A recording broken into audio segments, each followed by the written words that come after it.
Faites-la Yesu maboko bien. Est-ce que vous pouvez le matin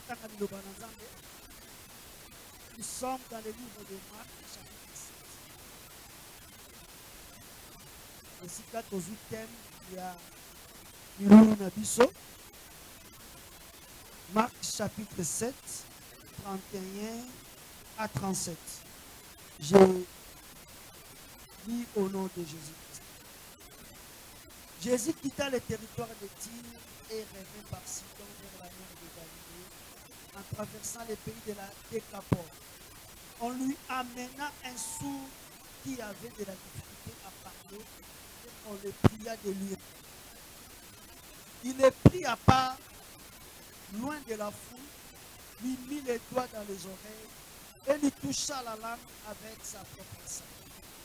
Puis, levant les yeux au ciel, il soupira et dit, Ephata, c'est-à-dire, ouvre-toi. Aussitôt ses oreilles s'ouvrirent, sa langue se délia et il parla très bien. Jésus leur recommanda de n'en parler à personne. Mais plus il les leur recommanda, plus ils les publièrent. Ils étaient dans le plus grand étonnement et disaient, il fait tout à merveille. Même il fait entendre les sourds et parler. Amen. Je ne serai pas long, à moins que toi, tu ne puisses pas me donner un bon amen. Je disais que je ne serai pas long, mais je vais être long si tu ne me donnes pas un bon amen. Je vois que vous avez besoin que je sois long, donc je vais être long. Amen. Il faut être attentif. Alléluia. Yesu akomi na mboka oyo ezaki mboka bapaya. Ezaki mabele ya bana Israël. Et pourtant ye oyo alobaki ke biloko ya bana bakoki kopesa pa ya bambwate. Mboka wana ezaki mboka ya bana te. Balobi on lui amena. Sujet na ngai tongo lelo ezali Ephata. Mais mon sous-thème, je peux dire, c'est la connexion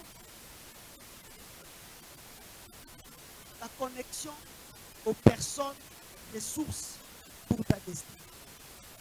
La connexion aux personnes, ressources pour ta destinée. Des sous-thèmes que nous clôturer dans mon atongo ya lelo. Alléluia. On amena à Jésus un sourd muet. Bien-aimé, cette histoire n'aurait pas eu lieu si les on-là n'ont pas existé. Aux Hollandais, la ligne attention de ça. J'ai l'impression que certaines personnes ne sont pas.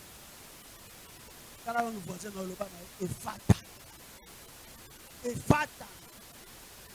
On se passe au bas, Ephata. Ephata, c'est deux mots différents. Alléluia. Ephata, les enfants qui ont été les aliments qui ont été arrachés la poufa. Voilà Ephrata. Mais Jésus a dit Ephrata. Mais Jésus a dit Ephata. Ephata. C'est-à-dire ouvre. Est-ce que vous avez ma patate loba? Ephata. Tala ma patate tala likolo loba. Ephata. Ouvre-toi. Alléluia. Bien-aimé, la vie, si le ciel n'est pas ouvert, il faut vivre ma makabu na biso toza na mabele tozotambola na mabele na lingai biso makabu ebele ya vi na biso eza na mabele te eza ya kokangama na mapata eyebi lisolo ya Daniel ndenge asambela le premier jour réponse epesameli ye mais ekangamaki wapi na mapata. Zakari azali kosalela nzambe na temple akomi mubange aboti nanu te aza na mwana te na mwasi na ye bakomi mpe mubange. Mais un jour quelqu'un lui apparaît na kati ya tabernacle na kati ya temple na tente mutu wana alobi na ye Zacharie, ta prière a été exaucée. Zacharie a dit, la prière est exaucée. Oui, parce que je viens de la présence de Dieu. Na une réponse. Donc, prière Zacharie, ça n'est pas un jeune. Parce que être sacrificateur, il était jeune et puis il a vieilli. A comme il sa prière, réponse est à la caméra. Ange Sarani.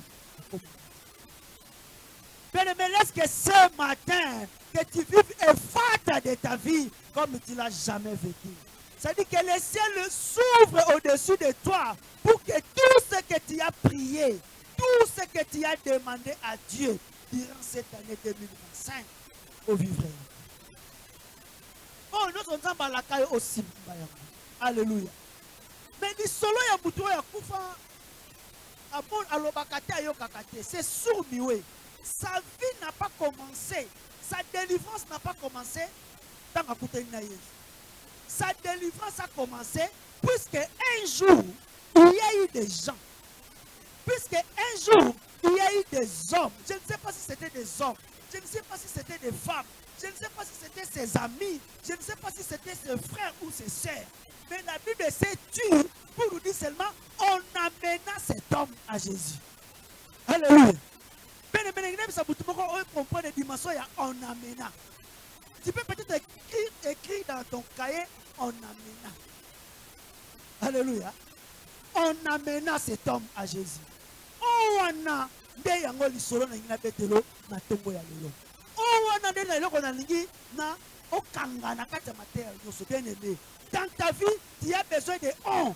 Les on qui peuvent t'amener et t'amener à Jésus. Tu as besoin de on qui peuvent t'amener et te faire asseoir sur une chaise. Tu as besoin de on. Des on là c'est qui? Ce sont des personnes que Dieu met sur le chemin, sur le parcours de la destinée.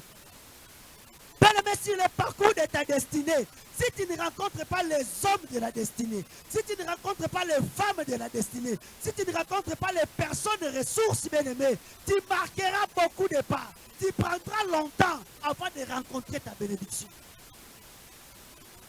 Alléluia. On. En français, on dit on, c'est un pronom menteur. Ah, oui, c'est un menteur. Mais pour Namoutou, il y a eu des on qui n'étaient pas des menteurs. Des on qui lui ont amené au salut. Est-ce que Batouana n'a pas Kiribasila? Est-ce que Batouana n'a pas Kiribazakaka? Oya koyoka sango ya Yesu. Aye amemio aya kotika yo. Batouana ba yebeki na bango Yesu mingite. Ba yebeki Yesu na mozindo te. Mais c'était des personnes les plus importantes de la vie à Moutouana. Alléluia. Jésus, chaye maboko kwa bika. Parce que mona déjà Yesu ko chama tu maboko. Bayoka se Yesu ko chama maboko. Bayebeki na bango Yesu na mozindo te. Mais bango bayebeka ke soki to zuye to memi vie a mutu ko changer. Est-ce que ça na mutu boko okutala na bato te ba memayo po bayeka ko memayo ba ke ko tika yo et tika vie ko changer. Alléluia. Ce qu'on a okutala na bango te ngina ebiso lelo pendant qu'on comptait une année aussi là, au côté année à Sika, je vais te dire que Fata, le ciel est en train de s'ouvrir au-dessus de toi, les personnes ressources, les hommes de la destinée, les femmes de la destinée commenceront à entrer sur ton chemin, commenceront à marcher dans ton parcours. Alléluia. On amena. Bien-aimé, vie n'a pas changé. Pour m'apporter ta vie, il faut qu'il y ait des gens qui t'amènent. Il faut qu'il y ait des gens qui t'amènent. Il faut qu'il y ait des gens qui t'ouvrent la porte. Des gens qui t'introduisent. Des gens qui te présentent. Alléluia. Mystère des portes ouvertes. Oui. Aux portes de Fongama. Les portes de Fongama. Mais les gens qui ont clé Moussoussou. On a la porte. Et ça, la maboko na hôtel. Peut-être que na maboko na yo. Pour ça, ça solution de Kambouana. Fongo la porte à vie na yo. Et ça, la maboko na yo sous-souté. Tu sais qui na maboko na yo. Pour ça, aussi solution na le Kambouana. Fongo la wana. Zaba chongo na maboko à Moutumoko. Moutuana tazaki musika. Ata Moutuana yebiyote. Ayoka sango na hôtel. Na tombo ya lelo. Dengo sokanga amen ko le kavoisin. Moutuana yoka mungongo na yo. Ayoka mungongo na yo. Akota na nzela na yo. on amena cet homme à Jésus. Son histoire a changé. Pas seulement les acquis n'a pas tout, les hommes ressources. Première ressource, le parcours et la destinée n'a pas aimé. Tout parcours, il faut avec une aide. Avec une aide semblable. Alléluia. Parcours à destinée n'a pas. Tu dois le commencer avec une aide semblable. Parcours à destinée n'a pas. Avec une aide semblable. Une aide semblable, aujourd'hui, dans la Genèse, on a Adam et Ève. Mais ce n'est pas seulement dans le cadre d'Adam et Ève, mais c'est dans le cadre de Makambounos. Dans tous les domaines de ta vie, bien aimé, si tu ne rencontres pas une aide semblable dans ta vie, dans Makambounos, tu marqueras beaucoup de temps. Tu marqueras beaucoup de temps. Adam Batela qui est, Adam ou Mena qui n'a pas. Opesa banyama kombo banzete autant Adam ou Mela na zoti. Mais Dieu est au ciel. Dans Genèse 1 avec l'homme, multipliez-vous, remplissez la terre. Adam sala bambula na mukini. Au bout de temps Adam a sali 930 ans. Papa dit que côté 930 ans on attend Adam a fini la jardin. Mais le temps qu'il a passé dans les jardins d'Éden, on n'a jamais compté ça. Parce qu'il va éviter ça qui combien d'années. Alors qu'Adam était dans l'abondance, Adam était tout autour, il y avait les jardins. Banyamanos tout, sauvagerait Banyamezara quitté. Mais Dieu regarde. Dieu dit à cet homme de se multiplier, de remplir la terre. Mais il ne se multiplie pas pourquoi? Il ne grandit pas pourquoi? Il ne domine pas pourquoi? C'est parce qu'il est seul. Alléluia. Il est seul. Et puis je dois lui faire une aide semblable. Pas pas se multiplier, pas grandir. Mais il n'y a rien. Le monde est destiné à eux. Je te dis, tu ne le feras pas seul. Tu ne le feras pas seul. On ne se multiplie pas seul. On ne grandit pas seul. Alléluia. Tu as besoin d'une aide semblable. Une aide semblable, c'est-à-dire quelque chose qui est différent de toi, mais qui est égal à toi. Alléluia. Quelque chose, quelqu'un qui est différent de toi, mais qui est égal à toi. Moi, j'ai vu dans ma vie professionnelle des personnes qui ne voulaient jamais écouter. Les gens qui voulaient travailler seuls, ils n'ont jamais évolué. Alléluia. Un jour, j'ai rencontré un Ougandais. C'était un grand monsieur. Il me dit, vous savez, si dans le travail, tu veux avoir une promotion, tu dois former des gens qui doivent te remplacer. Alléluia. Mais ça, c'est le contraire chez les Congolais. Voilà ça, le contraire dans le Congo. Dans le Congo, c'est qu'on a dans Moussala. Vous voyez, vous savez, bomba comme Makambu. Baye bate. Faut bomba, ils ont des Makambu na yo. On les a copes na yo. Alléluia. Donc, on se voit dans le Congo, il y a beaucoup de gens qui travaillent, mais qui n'ont toujours rien. Il peut détourner, la tourne, il peut détourner. Et puis, il se retrouve un jour, il est par terre.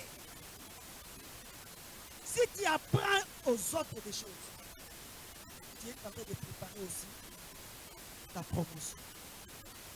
Alléluia. Être semblable, c'est-à-dire quelqu'un qui est différent de toi, mais qui est égal à toi. Qui a tout ce que toi tu as besoin. Alléluia. Alléluia.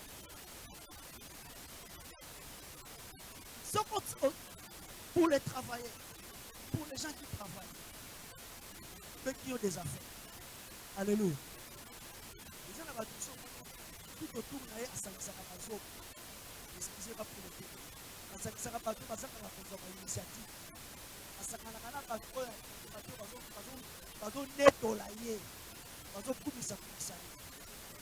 si dans ton équipe, si autour de toi, il n'y a pas des gens que tu peux voir qui ça, Je vois que tu commences à faire des choses comme ça. Si tu n'as pas encore des gens comme ça, tu ne grandis pas. Alléluia. Tu ne grandis pas. Donc, moi, je vais faire 2026. Je serai dans la joie si je vois mes frères conduire la prière comme moi je peux. Alléluia. Nakozane sembo. Nakomona ke oui na sala musala. Soki na moni bato azokamba prière ndenga na kamba. Si na komi koyoka bato komi koteya ndenga na teya. Cela signifie que j'ai fait quelque chose. Je commence à avoir des aides semblables. Alléluia. Nandaku papa, nandaku maman, aide semblable. C'est-à-dire qu'il faut qu'un jour dans ta vie, tu vois tes enfants faire des choses comme toi tu faisais. Ce qui dit pendant 30 ans, 40 ans, avant de faire quoi que ce soit, hey, papa, je vais faire ceci. Maman, papa, tu as échoué. Maman, tu as échoué. Il faut qu'à un moment dans ta vie, maman, tant que tu es dans ma classe, papa, tant que tu es dans ma classe, tu vois tes enfants faire des choses comme toi tu faisais. Alléluia.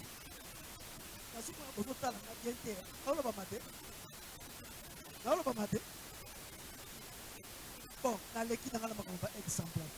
alléluia. Dans le parcours vers ta destinée,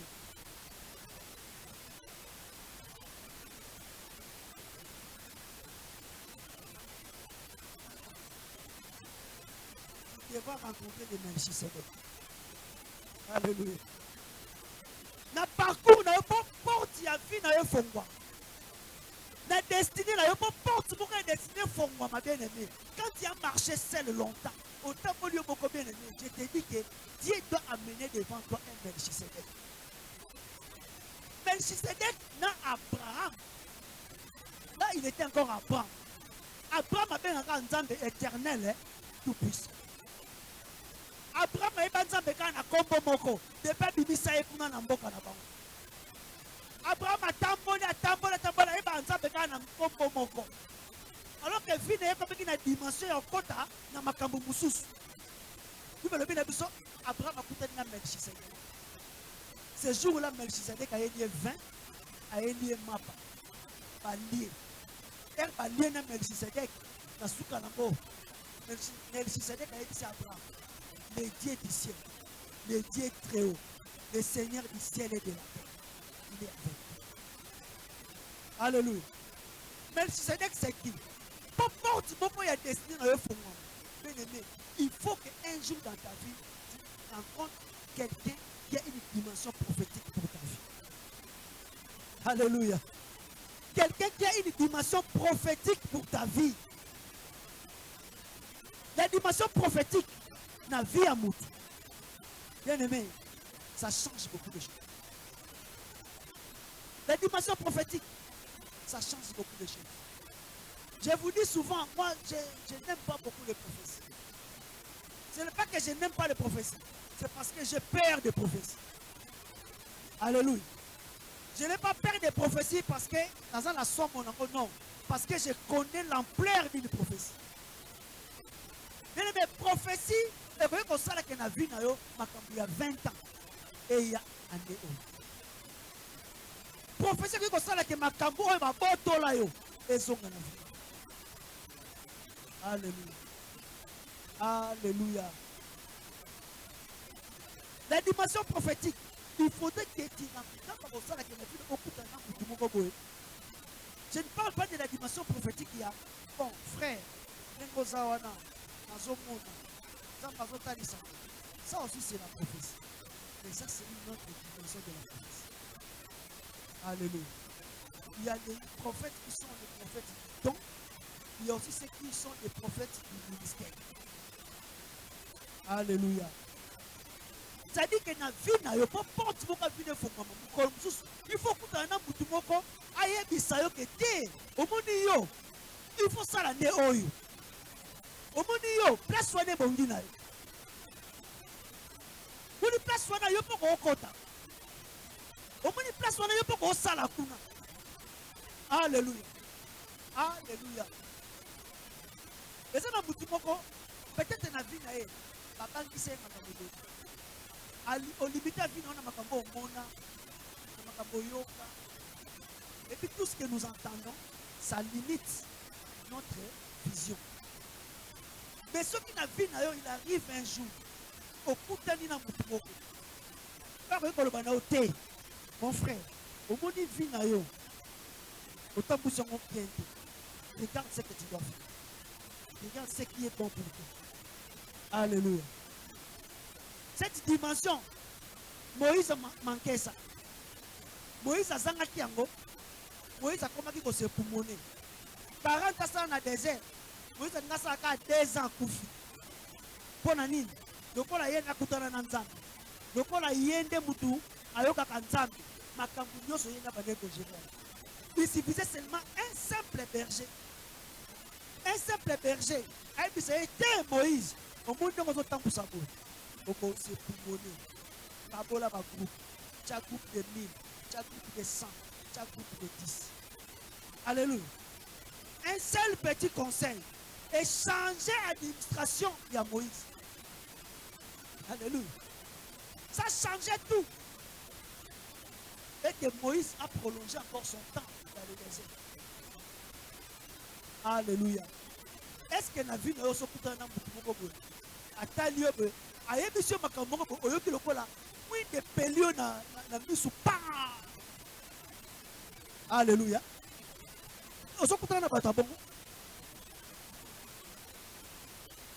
Alléluia.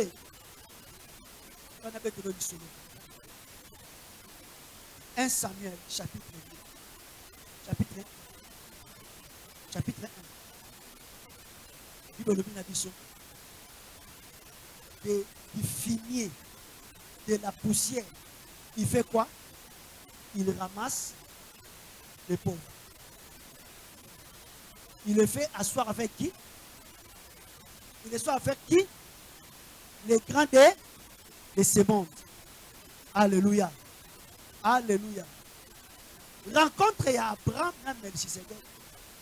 Et ça là que quand Abraham a fandi dans Melchizedek, ba lié dans Melchizedek, maël ne sait ni. Il faut quoi? A zongi Abraham a coûté na bateau parce que notre père ça bilo. Abraham n'a plus juré au nom de l'Éternel, mais il a juré au nom de El Elyon, le Dieu du ciel et de la terre, parce qu'il avait trouvé une autre dimension quand il s'est assis avec Melchizedek. Bien-aimé, la porte de ta destinée est qu'au fond ou kolomsusu nzambe va memayo akotayo akutanso na bagra. Alléluia. Si dans ta vie, tu n'arrives pas à rencontrer des grands, tu ne vas pas percer d'autres mystères de ta vie. Tu ne vas pas comprendre d'autres dimensions de ta vie. Alléluia.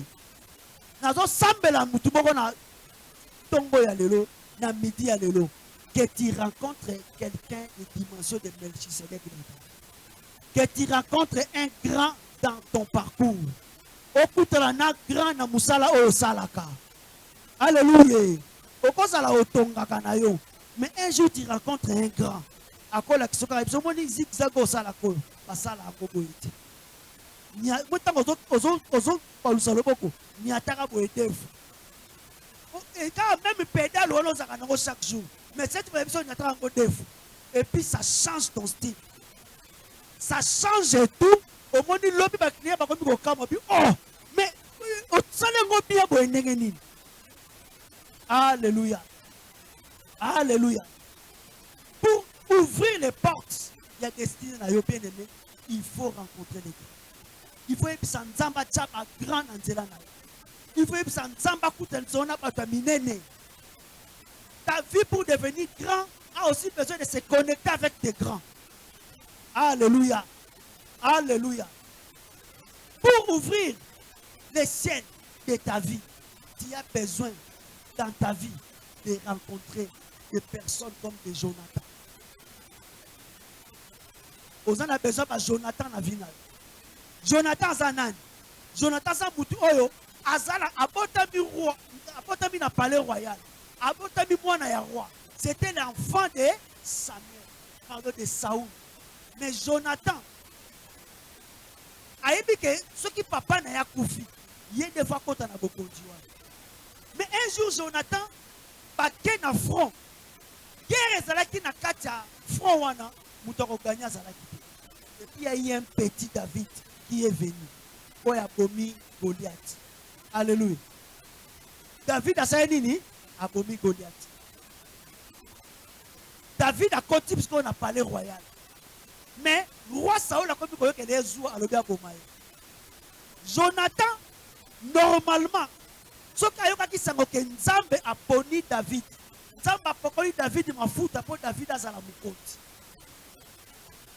Jonathan, normalement, ngalo bani. David a kufane kaka. Yé n'est dit papa n'a pas roi.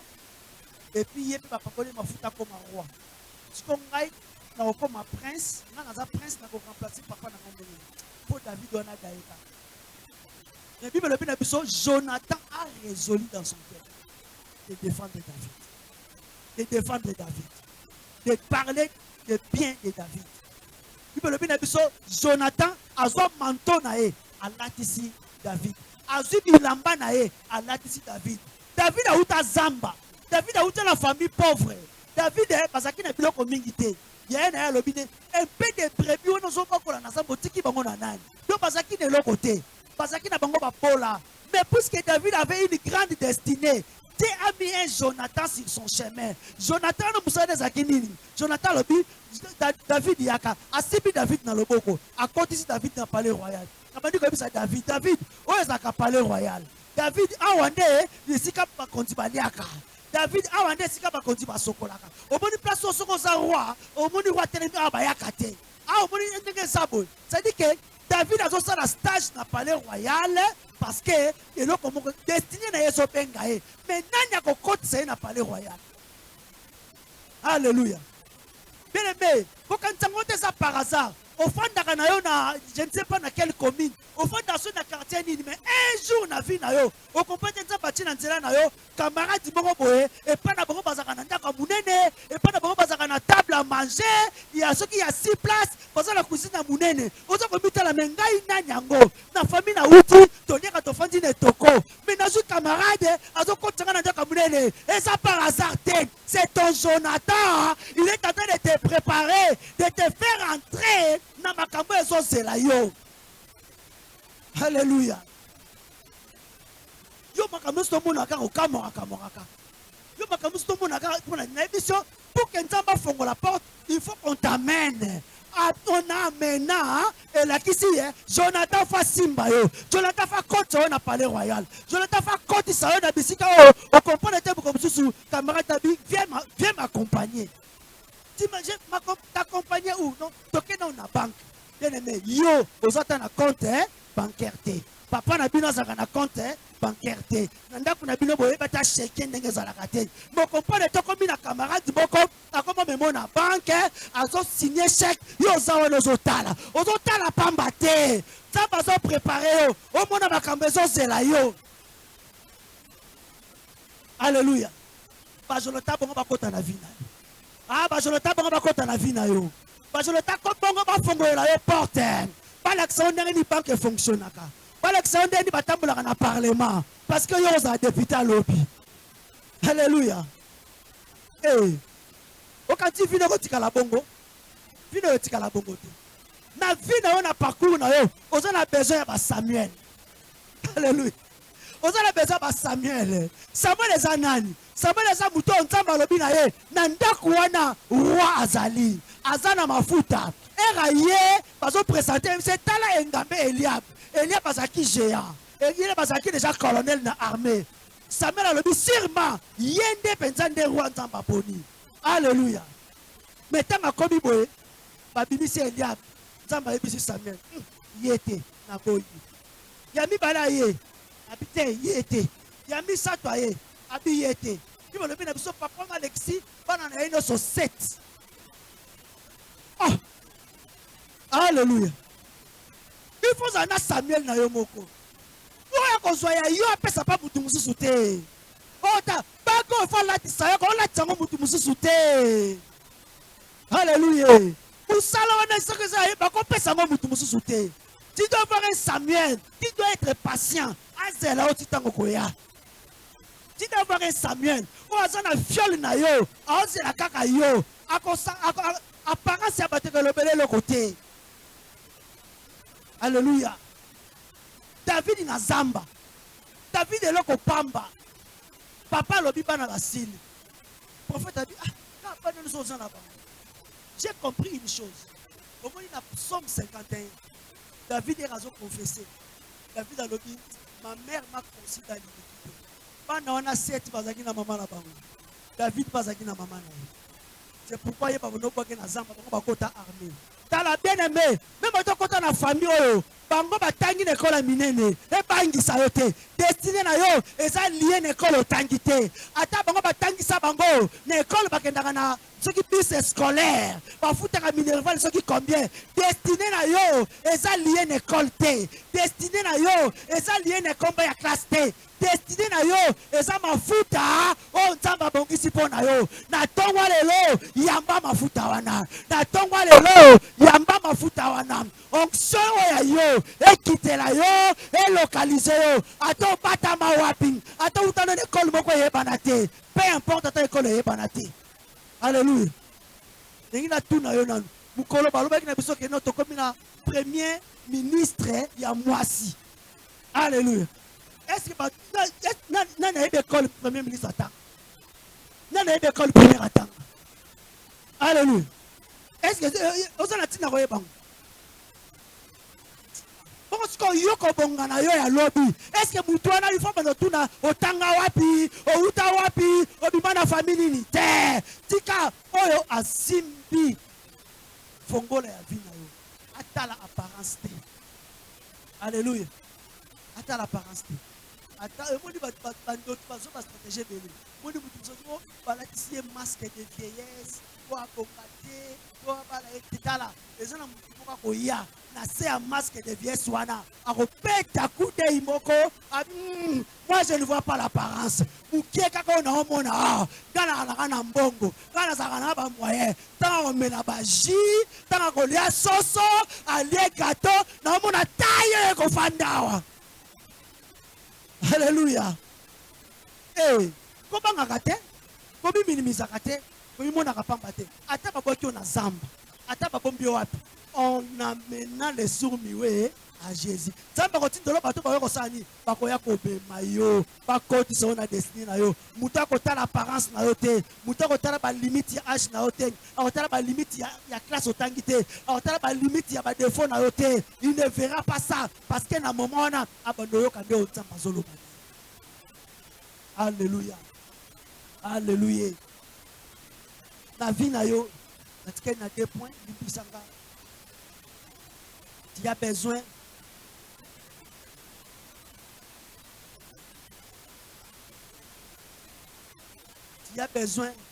de rencontrer des veuves de Sarepta. Alléluia. Na parcours ya destiné na yo. Pas porter fongwama. Zambe tam musa kotiela onde ba veuve Sarepta. Ba veuve Sarepta eza banani. Ce sont des gens oh yemo nanu, o mona situation na eza malongate. Ozomona yemo no na nzela na ye. Donc il a bien ko bima wana te. Mais nzoka nde miracle fandi wana. Alléluia. Miracle fandi wana. Eli il faut que de rebatama pendant 3 ans et demi. Il faut que de rebatama parce que ça le kokota na mboka. Zamba meke na palais royauté. Zamba meke pas ya riche femme mokote. Mais Zamba lobi na ekende pas ya fait passer. Si on t'a dit place Elia Zalaki. Na place Sarepta Zalaki. C'était une longue distance. Très longue distance. Il fallait qu'il y ait parcourir. À Tamboli, à Lembi, pas que nous recouvrons dans ma boca nani. Dans ma boca veuve. Veuve, on parle au binin. Natika na mwandambo farine, nandambo mafuta. Alléluia. Quand mwandambo farine, nandambo mafuta. So na sali gâteau, na liena bana nanga to sali nini? To kufi. Eh Nzambe. Na utaza na destiné munene lokola Eli. Oko tindele mwasi mbongo te.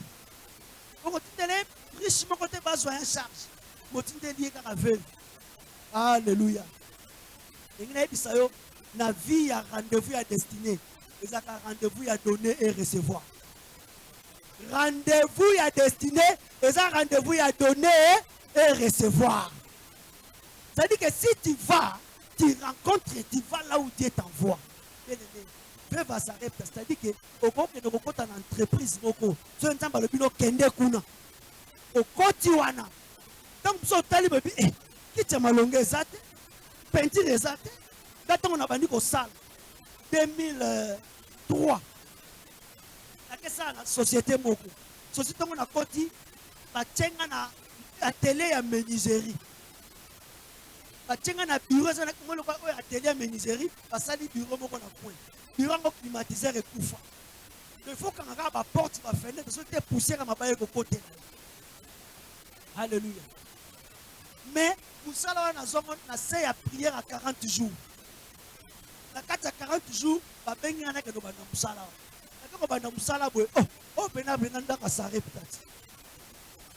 Poussière, moulungue.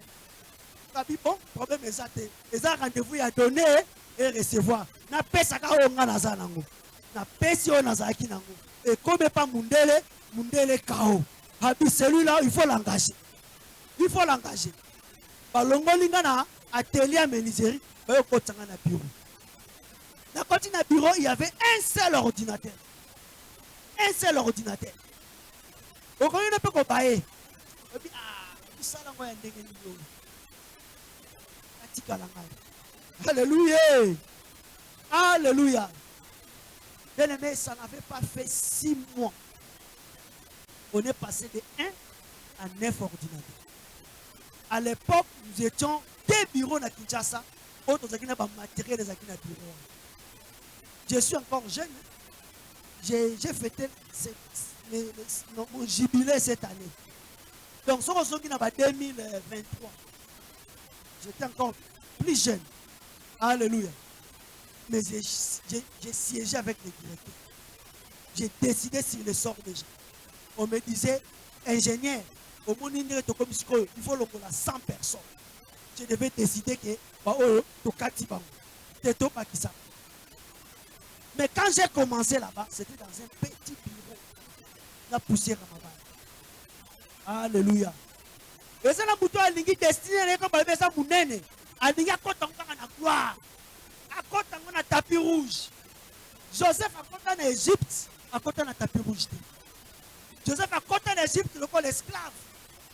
Mais à Bima, on a le col esclave. Alléluia. À Koufa, on a le col esclave. Amen, amen. Alléluia. Est-ce que quelqu'un m'a compris? Dans ta destinée, tu as besoin de faire des rencontres surnaturelles. Alléluia. Les rencontres surnaturelles.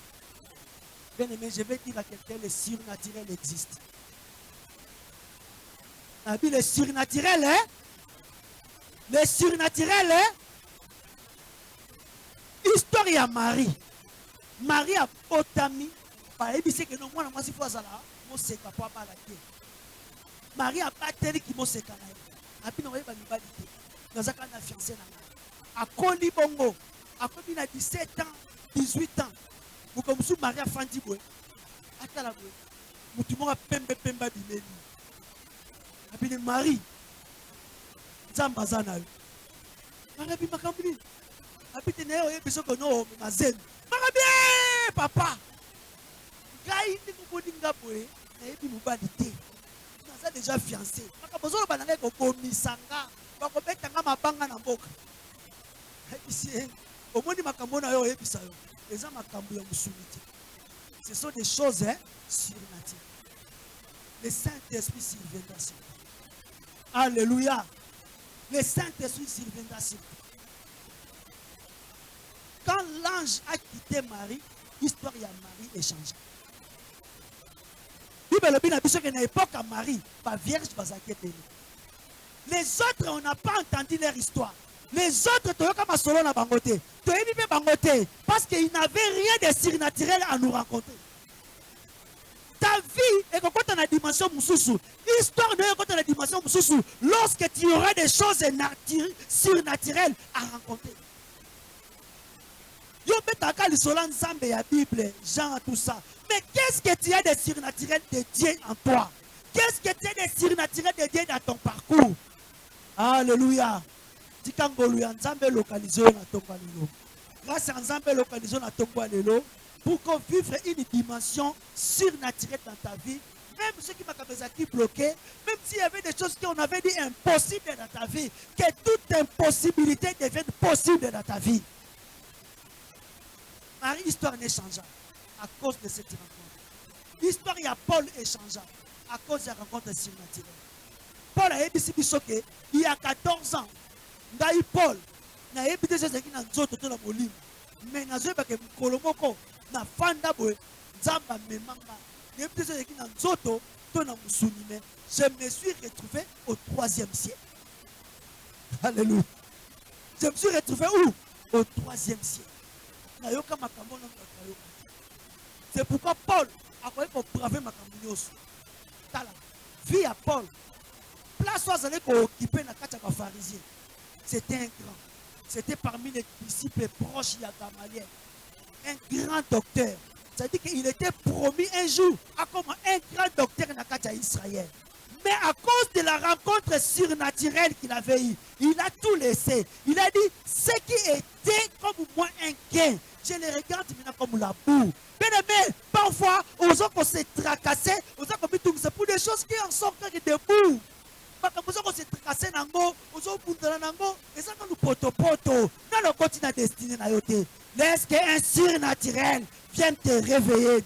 Laisse qu'un surnaturel vienne ouvrir tes yeux. Un surnaturel vienne ouvrir la porte de ta vie. L'histoire y a vu dans le changer. Qu'est-ce que je dirais de Pierre? Pierre a péché. Pierre a ébarqué Jésus. Jean chapitre 1. Moi que Pierre a coupé un Jésus de Jésus. Mais Pierre a yaka, Pierre a kenda. Pierre a yaka, Pierre a kenda. Mais les jours où Pierre a sa la pêche miraculeuse, c'est-à-dire que na kata musala na ya salaka, a saleli maele ne nyoso te suki. Maele na ye suki, azui mbisite. Donc azo zonga mpiaka, bata nyongo bazo zelaye, mama zo ki mapa bike papa ko na mbisi, donc obulu. Mais yeso alobi na ye zonga suna. Alléluia. Zonga suna mala. Quand il a péché, cette pêche miraculeuse, il me le dit que Pierre a Kumban, Pierre a Fouka, mais il a Jésus. Nazamuta Masou, pardon. Tout ça va bien dans Jésus a le bien bangate. Oh, mon Nezamouké. Tika Makamako péché Bambis, ou pas de péché partout. Ce qu'il y a le premier jour, Pierre a dit à Yokate. Mais c'est quand il a vu le surnaturel comme ça. Et Pierre a dit, ah, Bambis, c'est un faux cop. Je suis tes messieurs. Alléluia. Tika na tomba lelo. On t'amène devant Jésus. A changé l'histoire à vie na yo. Ba on wana o ba totangi awa. Okuta na bango na vie na yo. Okuta na ba to ko changer histoire na yo. Okuta na ba Samuel oyo ataba la kisi elo koni na ba teza ya bango teza kaka ya yo. Ba Jonathan ba na vie na yo. O ba za capable ba pesa yo bilamba ya ndako okonzi. Alongolo bilamba zamba. Ala to déjà bilamba ya palais royal. Ça passe à la vie na yo. Okuta na ba veuve s'arrête. Quelqu'un, ils n'ont pas seulement quelque chose à te donner, mais toi aussi tu as quelque chose à lui donner. Alléluia. Au moins il veut voir. Attends, va péter la quête solo au convaincre. Eli, nga, ça comme ya fufu. Na mulangi ya mafuta, ya pamba. Vous avez 3 ans et demi. Oh, non, c'est aux opposés. Alléluia. Et il y a des gens comme ça dans la vie. Il y a éviter le débat. Il faut éviter ce que vous dites. Parce que l'église, c'est-à-dire que vous avez la binoté. Alléluia. Vous avez la binoté. Vous avez changer l'histoire. Amen, amen. Que le Seigneur bénisse sa parole.